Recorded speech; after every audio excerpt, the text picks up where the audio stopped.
Livre para todos os públicos.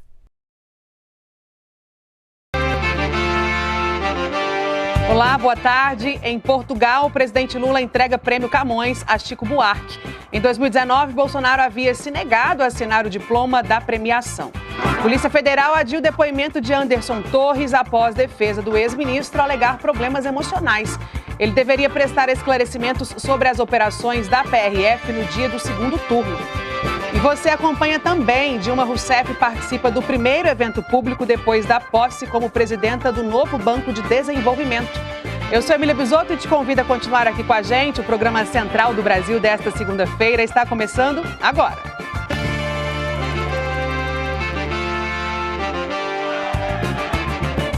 Central do Brasil.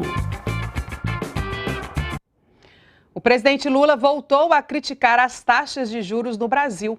Em evento em Portugal, hoje de manhã, ele explicou ao primeiro-ministro português, abre aspas, que ninguém no Brasil toma dinheiro emprestado, fecha aspas, com a taxa de juros atual. O presidente defendeu a redução da Selic como forma de estimular o crédito no país e, com isso, retomar os índices de crescimento econômico dos seus dois governos anteriores. Nós temos um problema no Brasil, primeiro-ministro, que Portugal não sei se tem, é que a nossa taxa de juros é muito alta. É muito alta. No Brasil, a taxa Selic, que é a taxa referencial, está 13,75. Ninguém toma dinheiro emprestado a 13,75. Ninguém. Não existe dinheiro mais barato. E a verdade é que um país capitalista precisa de dinheiro. E esse dinheiro tem que circular, não apenas na mão de poucos, na mão de todos. É por isso que eu digo sempre, a solução do Brasil é a gente voltar a colocar o pobre no orçamento. E em Lisboa, o presidente Lula deve participar daqui a pouco da solenidade de premiação do escritor e compositor brasileiro Chico Buarque, no Prêmio Camões. Chico foi anunciado vencedor do prêmio em 2019, mas Jair Bolsonaro, na época, se recusou a assinar o diploma e o reconhecimento do autor brasileiro foi adiado. Chico Buarque chegou a classificar a negação de Bolsonaro como uma espécie de segundo prêmio. Instituído em 1988, o Prêmio Camões é um dos mais importantes do mundo e tem o objetivo de reconhecer escritores que produzem em língua portuguesa. A Polícia Federal adiou o depoimento do ex-ministro da Justiça, Anderson Torres. A defesa de Torres alegou que ele não tinha condições de depor e que apresentou uma piora no estado emocional. Anderson Torres deveria prestar esclarecimentos dentro das investigações sobre as operações da Polícia Rodoviária Federal no segundo turno das eleições de 2022.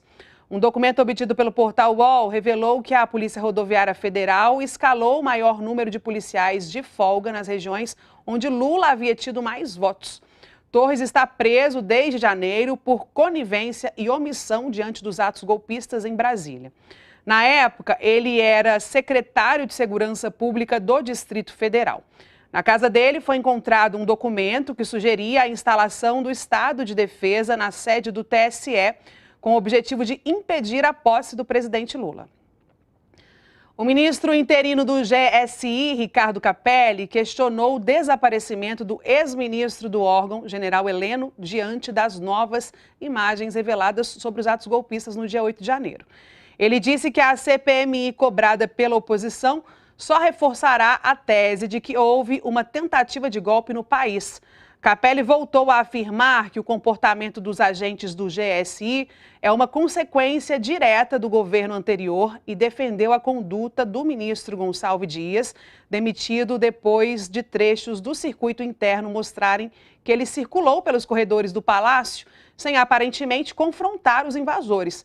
Para falar sobre o conteúdo das imagens e da pressão dos bolsonaristas por uma CPMI, nós recebemos agora o jornalista Altamiro Borges. Altamiro, boa tarde. Seja bem-vindo ao programa Central do Brasil. Tudo bem? Tudo bem, Emília? Tudo certinho. Altamiro, para começar a nossa conversa, conta como que você avalia a divulgação dessa nova leva de imagens do circuito de segurança do Palácio do Planalto no dia dos atos golpistas, né, no dia 8 de janeiro. Conta pra gente. Então, Emília, eu acho que as imagens só comprovam que o Gabinete de Segurança Institucional e que a Guarda Palaciana se transformaram em antros de bolsonaristas, né? Que o Bolsonaro conseguiu militarizar e fascistizar todas as estruturas de poder, né? Então, teve a gente lá da CGI servindo água, né? Parecia garçom de luxo, de golpista, de terrorista, né? Eu acho que as imagens servem para evidenciar esse processo muito negativo de militarização, de fascistização das estruturas de poder. Serve para discutir, inclusive, o futuro papel do Gabinete de Segurança Institucional. Altamiro, o governo estava se posicionando contra a instalação da CPMI até a revelação dessas imagens e a demissão do general Gonçalves Dias. Na sua avaliação, o que mudou na percepção do governo? Eu acho, Emília, uma modesta opinião, eu acho que o governo estava errado.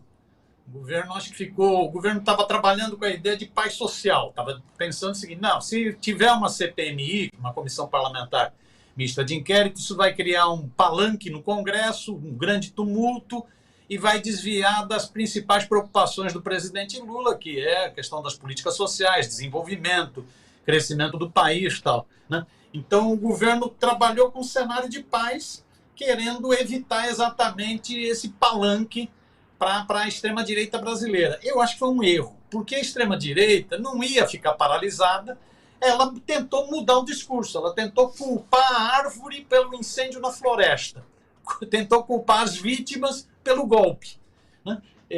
E fez esse discurso pegou no esgoto digital, convence muita gente, né? Então ficou uma situação, parecia que o governo estava fugindo de alguma coisa, estava com medo de alguma coisa. Essas imagens que vazaram estranhamente na CNN, essas imagens fizeram com que o governo não tivesse mais como recuar, porque aí ficou evidente mesmo, então vocês estão fugindo de alguma coisa? Aí o governo agora diz o seguinte, não, nós vamos para a CPMI.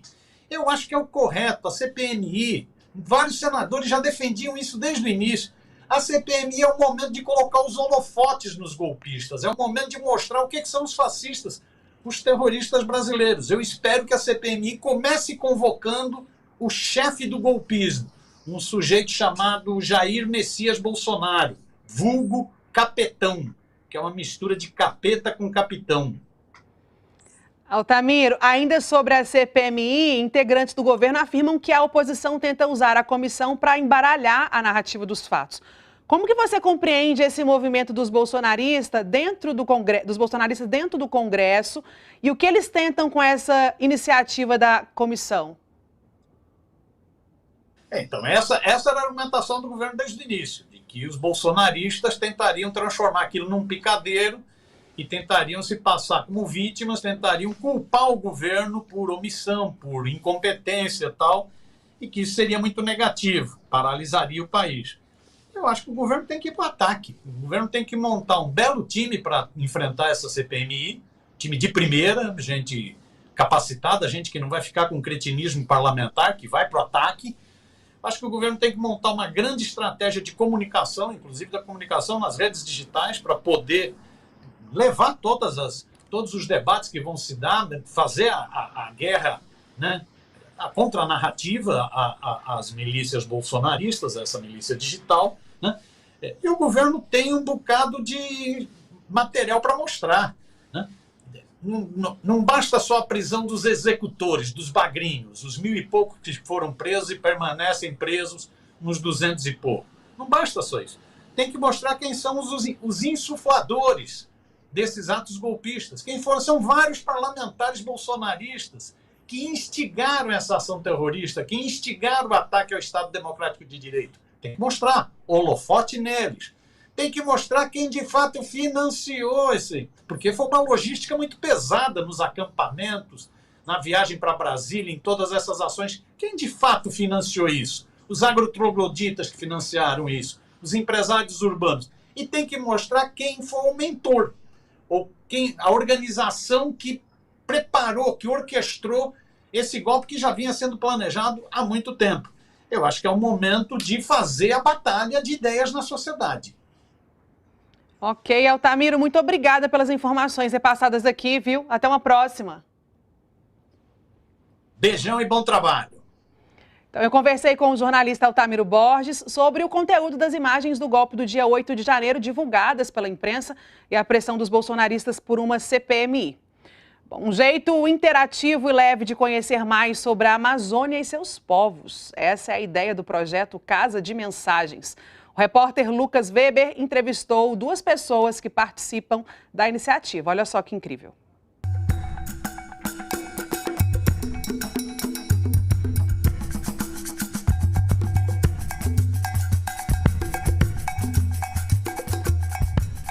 A Casa de Mensagens, ela é uma ferramenta para falar, comunicar a Amazônia a partir daquelas narrativas nascidas na própria região, né? Então, a ideia é que ela inspire, engaje, eduque em defesa dos territórios da Amazônia e seus povos. Ela se desdobra em 2 produtos. Um site interativo, que pode ser acessado pelo casademensagens.com.br, mas também materiais físicos que nós vamos enviar para parceiros, organizações, enfim. Ela tem a coautoria aí da COJovem, do Comitê Chico Mendes, o Instituto Mapinguari, o Observatório do Marajó e a Purpose Brasil, que é da onde eu falo.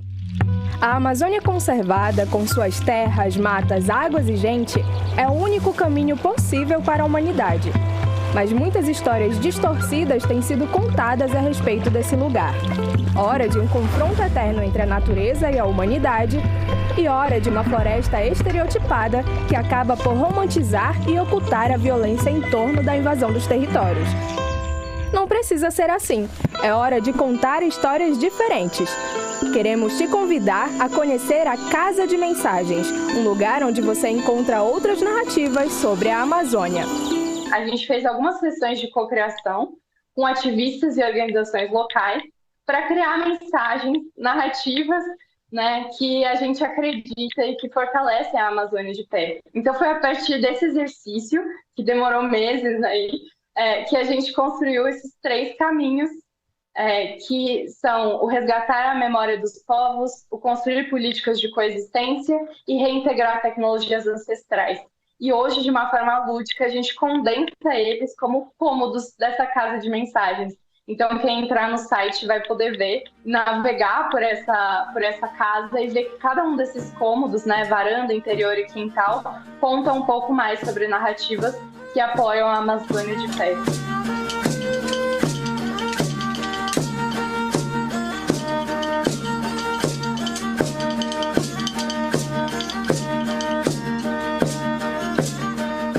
Eu acho que falar sobre a Amazônia, sobretudo, é a gente falar sobre vida.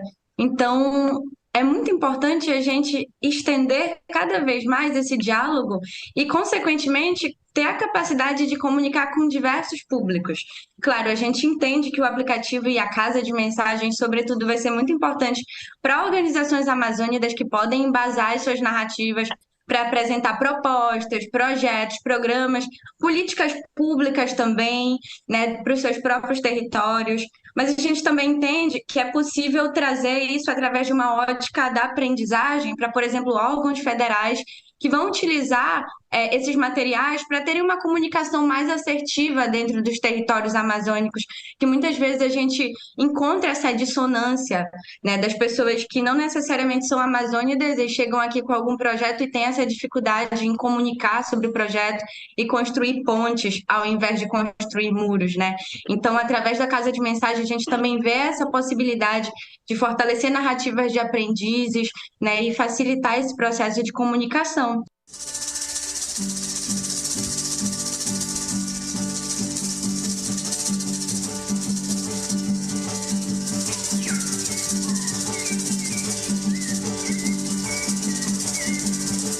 A gente visa também fortalecer narrativas, né, que estejam interessadas em fortalecer essas nossas pluralidades da nossa região e entender as comunidades locais como protagonistas, sabe, na criação dessas redes de convivência que em si só já formam uma tecnologia social que não refuta os avanços digitais ou algo nessa perspectiva, mas integra essas contribuições de uma forma harmoniosa, aliando a tecnologia ocidental com as tecnologias tradicionais, para assim a gente traçar meios e meandros que possam construir o bem viver que faça sentido para nós brasileiros, que faça sentido para nós amazônicas né? E a gente convida todo mundo a acessar a Casa de Mensagens, a olhar essas narrativas, a imergir nessas narrativas e também se propor a fazer parte dessas águas e desaguar junto com a gente nessa cocriação de futuros possíveis e resilientes e sustentáveis.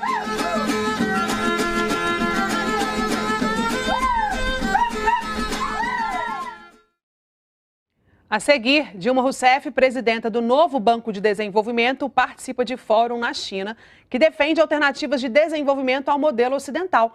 É daqui a pouco aqui no Central do Brasil.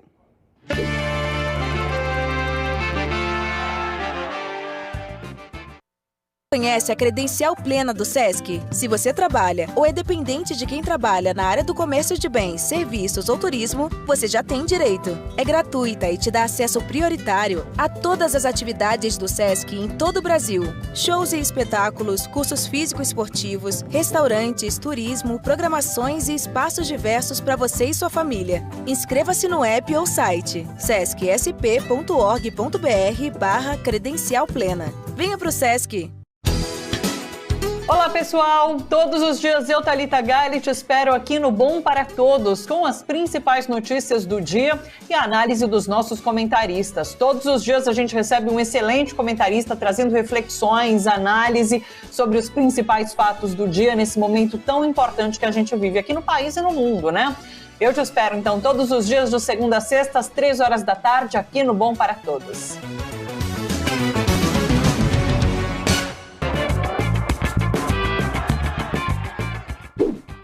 Estamos de volta com o Central do Brasil e agora para falar que começa hoje lá em Brasília uma das mais importantes assembleias de organizações indígenas do país. É o acampamento Terra Livre. O tema deste ano é O Futuro Indígena é Hoje, sem demarcação não há democracia. O evento organizado pela Articulação dos Povos Indígenas tem a expectativa de receber mais de 6.000 pessoas na Praça da Cidadania. Nesta edição, os indígenas devem reforçar a luta pela demarcação das terras. Os Estados Unidos e o Reino Unido iniciaram neste domingo uma operação de resgate dos cidadãos que estão no Sudão. Outros países, como é o caso da Alemanha, também iniciaram um processo de evacuação. A operação ocorre em meio a uma escalada do conflito sangrento entre o exército sudanês e um grupo paramilitar. Até o momento, 400 pessoas morreram e milhares estão feridas. Neste domingo, houve registro de novos confrontos em Khartoum. O confronto começou no dia 16 de abril, envolvendo 2 militares que assumiram o poder em 2021 e romperam relações recentemente, intensificando a disputa pelo comando do país. Entidades internacionais apontam que o número de mortos pode ser ainda maior do que o registrado oficialmente. A presidenta do novo Banco de Desenvolvimento, Dilma Rousseff, realizou sua primeira atividade pública na China depois da cerimônia de posse que aconteceu recentemente. Dilma foi uma das oradoras na abertura do Fórum A Modernização Chinesa e o Mundo, realizado na última sexta-feira lá em Xangai. Quem acompanhou o evento foi o nosso repórter Mauro Ramos. O Fórum Lantin é um espaço de debate e troca sobre política externa entre governo, academia, empresas e outros atores, promovido pelo Ministério das Relações Exteriores da China. Lantin significa Salão Azul em mandarim, que é onde o fórum começou a ser realizado em 2010, no prédio da chancelaria em Pequim. Esta foi a primeira vez que a atividade foi realizada em Xangai. A presidenta do novo Banco de Desenvolvimento, Dilma Rousseff, foi convidada para fazer um discurso durante a abertura do fórum, que teve como tema os caminhos da modernização chinesa e também contou com a participação do chanceler chinês Qin Gang. Essa foi a primeira atividade pública de Dilma na China após sua cerimônia de posse. Esse compromisso assumido pela China pode permitir a diminuição da distância entre o norte e o sul globais e ajudar a criação de uma ordem multipolar mais inclusiva. Trata-se de uma alternativa ao modelo existente e sinaliza um horizonte e uma perspectiva de mudança que contribui efetivamente para os esforços feitos no sul global, nos seus diversos países, em superar a sua condição de mero provedor de commodities. Uma das ideias debatidas durante o fórum foi a importância de diferenciar modernização de ocidentalização. Segundo o cientista político e diretor do Instituto China da Universidade de Fudan, Jiang Weiwei, uma das principais características do processo de modernização e desenvolvimento da China é o foco nas pessoas. This idea of people-centered modernization and people-centered development is very important because you can compare this with, say, American model, which is what we call voters-centered development. The two concepts are very different. When you talk about people-centered, you talk about the overwhelming majority of your population. But for voter-centered, as in most countries adopting Western political system, in fact, the turnout rate is very low, around 50, 55%, something like that. So you get the support from 51% out of this, say, 55% of the total turnout. In the end, you focus on minority, not the whole population. A China se constitui não um modelo, mas uma possibilidade, a afirmação de que é possível ter um novo caminho. Quem permanecer no sul global como apenas importador de produtos e tecnologias, sem nenhuma perspectiva e caminho para participar da quarta revolução industrial, ficará na periferia, submetido e subordinado aos interesses e às políticas que ao longo dos últimos séculos foram nos impostas. Com a participação de representantes de cerca de 80 países, um dos assuntos mais presentes durante as falas e debates foi a construção de um sistema multipolar, assim como o papel que a China vem cumprindo nesse sentido. China becomes attractive on a number of fronts. One of it is China's concepts such as Global Development Initiative, Global Security Initiative, and more importantly, the recently concept of Global Civilization Initiative. These appeals to the developing world, Latin America, Africa, and some parts of Asia, that they are not at the center of this world, and they want to be part, as well as the transformation of the United Nations system itself, that you need to transform the United Nations Security Council, for instance, and ensure the running of international United Nations, for instance, and its agencies. It needs to involve personnel coming from the developing world. As it stands, the World Trade Organization, IMF, World Bank, it is only personnel coming from United States and Europe, for instance, who are dominating this institution. And that's the kind of change we're talking about. Followed closely the visit of your President Lula and listen to carefully the speech by Madame Rousseff, your former president. Her speech is very good. She talks about this dependency, center-peripheral relations. Actually, this is a theory developed by global South economists from Latin America, from Professor Prebisch and others, And it hinges on a very important concept. Developing countries, global South, have made all their efforts, but they cannot achieve modernization. They are constantly underdeveloped by this unfair, unjust international order. O ministro das Relações Exteriores da China, Qin Gang, parabenizou Dilma Rousseff pela posse como presidenta do Banco dos BRICS e disse acreditar que a instituição proporcionará maior assistência ao processo de modernização dos países em desenvolvimento.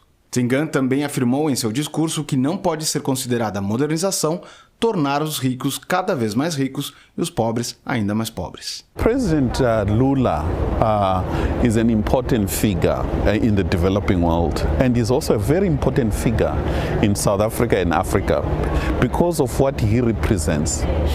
President Lula within Brazil, he represents a working class politics and minorities, blacks in Brazil.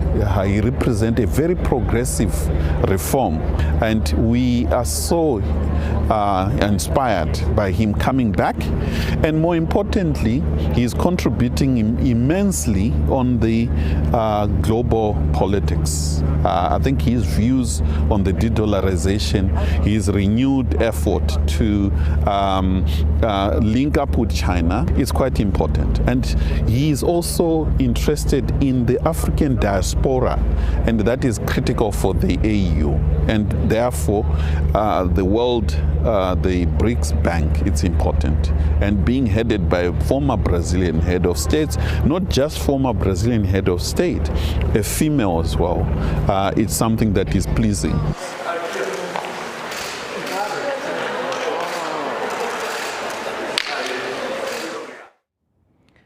E hoje é dia do BDF Entrevista no YouTube do Brasil de Fato e também pela TVT. A convidada desta segunda-feira é a deputada chilena Carol Cariola. Ela foi uma das parlamentares mais votadas nas eleições de 2021 e é uma das políticas que originalmente atuou no movimento estudantil. Você confere agora um trecho da entrevista que vai ao ar hoje às 7h45 da noite.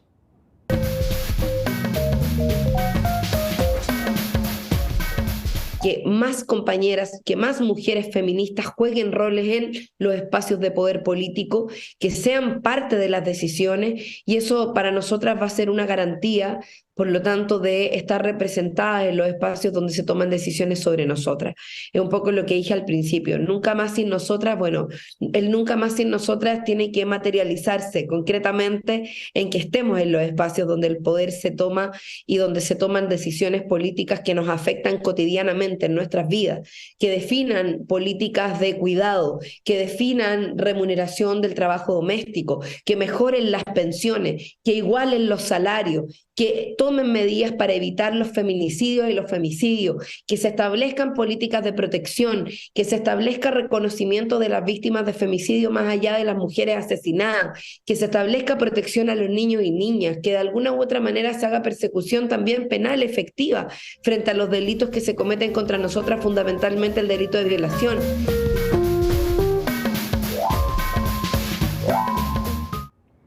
O Central do Brasil desta segunda-feira vai ficando por aqui. Eu agradeço a sua companhia e a de quem esteve no YouTube do Brasil de Fato e também na Rede TVT. Aproveito para te lembrar que é possível participar da construção do nosso programa. Então, para isso, basta nos enviar recado por WhatsApp no número 11 999 22 9623. Repetindo, 11 999 22 9623. Eu espero a sua mensagem e te espero também amanhã no mesmo horário. Até lá. Tchau.